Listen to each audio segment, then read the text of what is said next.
with an Israeli study that had 2.5 million patients and found that the vaccinated group was actually 7 times more likely to get infected with COVID than the people who had gotten COVID naturally?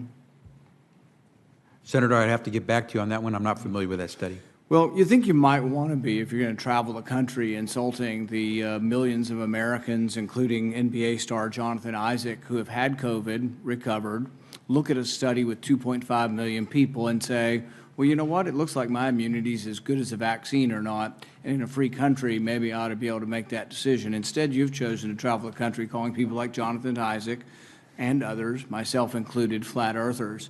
We find that very insulting, goes against the science. Are you a doctor or a medical doctor?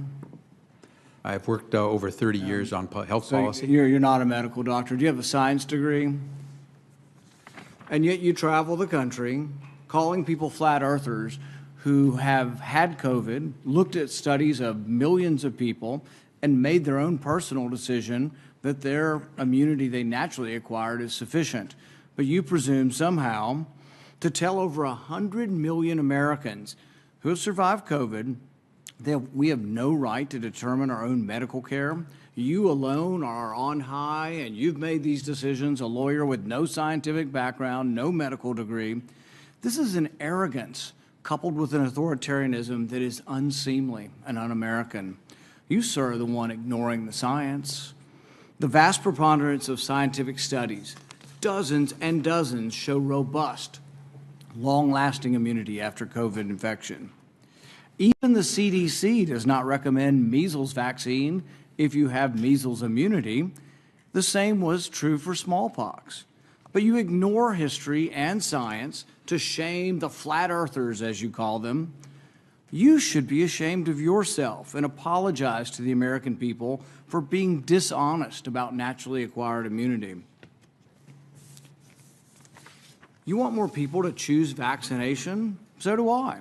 You want to lessen vaccine hesitancy? So do I. You want to have that happen? Quit lying to people about naturally acquired immunity. Quit lording it over people, acting as if these people are deplorable and unwashed. Try persuasion instead of government cudgels. Try humility instead of arrogance. Try freedom instead of coercion. But most of all, try understanding that there's no more basic medical right than deciding what we inject into our bodies.